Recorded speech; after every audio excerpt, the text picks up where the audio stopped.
Good morning, and a warm welcome to your show, Sunny Mornings, Los Angeles.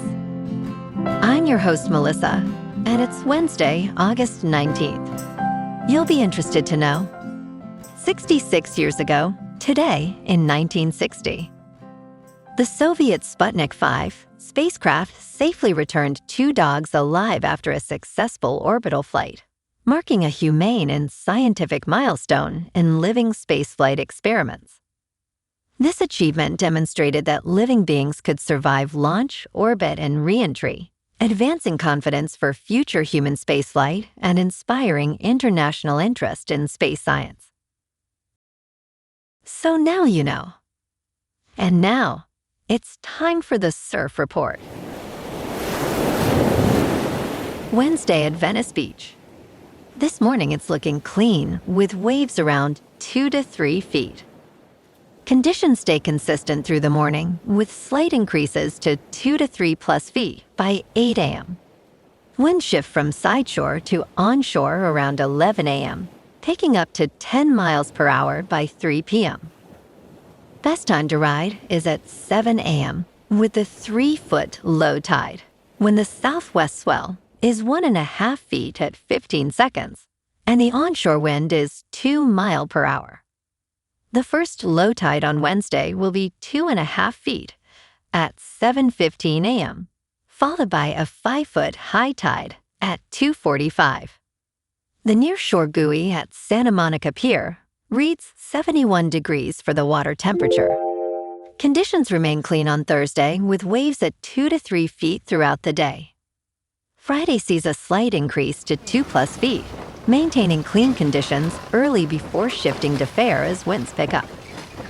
By Saturday, the swell holds steady at 2 feet, but shore winds create fair conditions, making Friday the standout day for surf this period.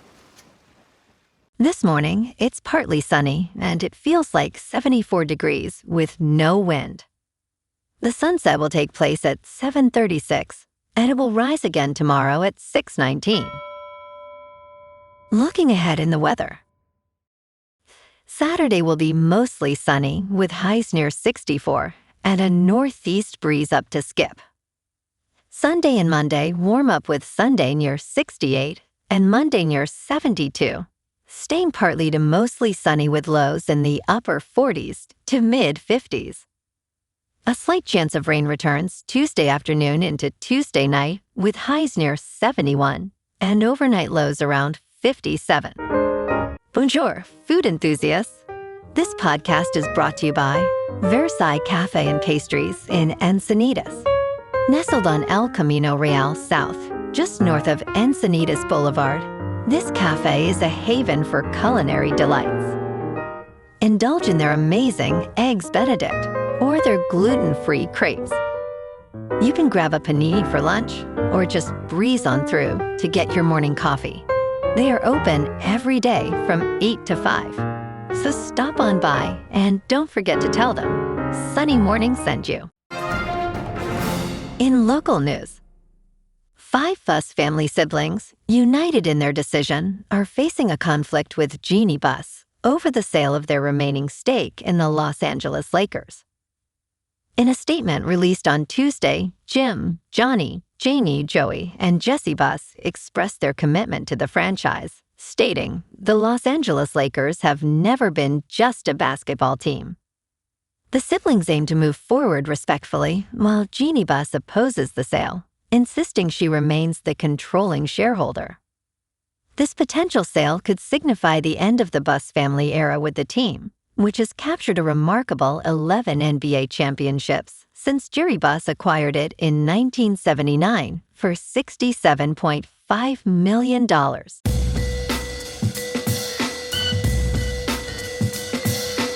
Now on to sports.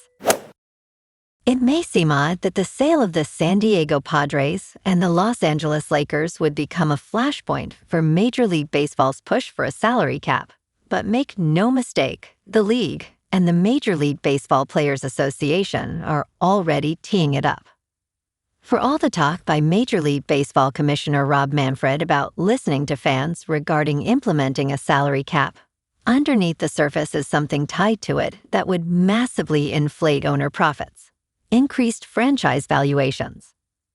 On Monday, Major League Baseball's owners unanimously approved the record-setting $3.8 billion sale to the new ownership group of the San Diego Padres.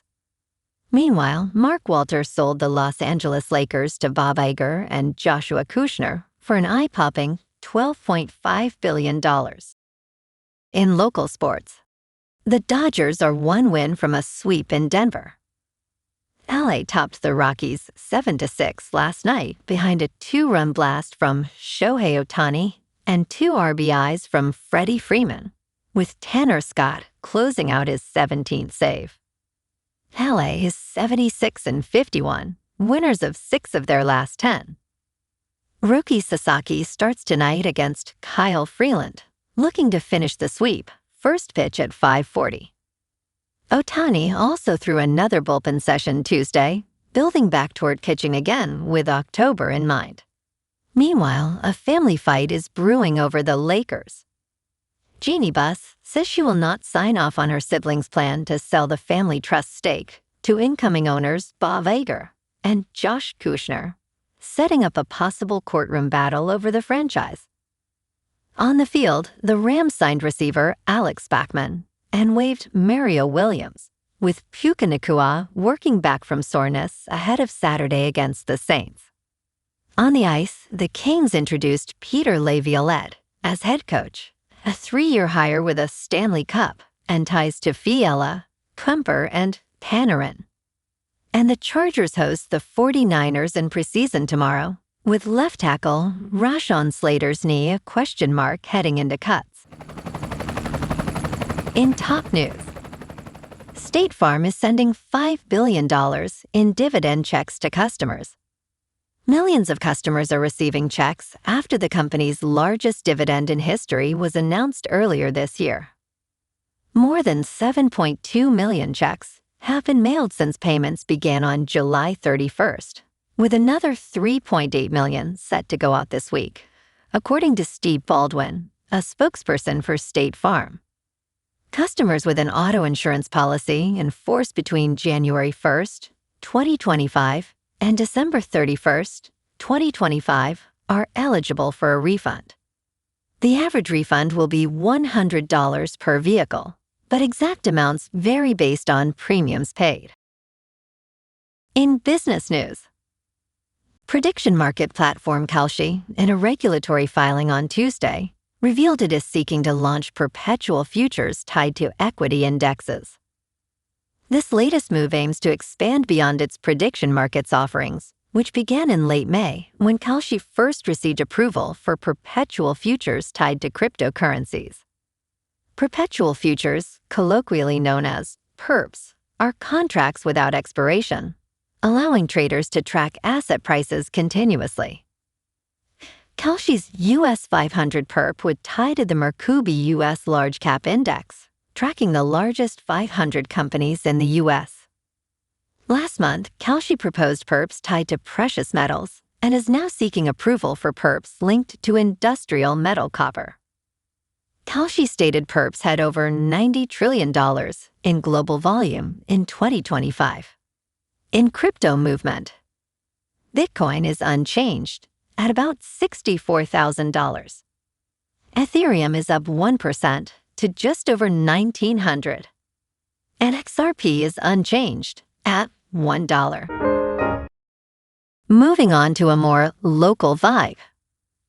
In our community spotlight on health and wellness, we are working with a national Pilates studio to bring you some free classes, so listen up. Check out Club Pilates, with several locations in the San Diego area.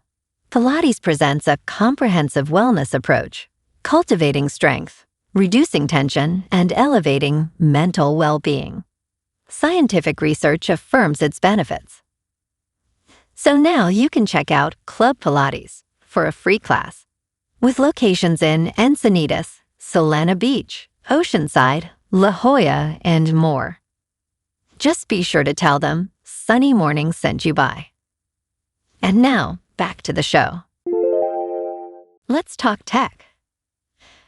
Against all odds, SpaceX finally tows Starship into port after 24 days at sea. The spacecraft splashed down in the Indian Ocean, intact after flying halfway around the world from SpaceX launch base in South Texas. Engineers expected the ship's life to end with a fiery disintegration after toppling over, just as past Starships have done. A recovery ship towed the spacecraft engine first several hundred miles across the Indian Ocean to Christmas Island and Australian territory. SpaceX announced the ship's arrival on Tuesday. A team of SpaceX engineers is on their way to conduct additional analysis on the vehicle before attempting to return it to Starbase. And in entertainment news, Paramount Plus' two-part masterpiece spy thriller is exactly what Day of the Jackal fans should watch next. Viewers have numerous options in the spy thriller genre, from Netflix' The Night Agent to Slow Horses on Apple TV. A standout edition is Peacock's The Day of the Jackal, which premiered on November 14, 2024, earning an 84% rating from critics on Rotten Tomatoes.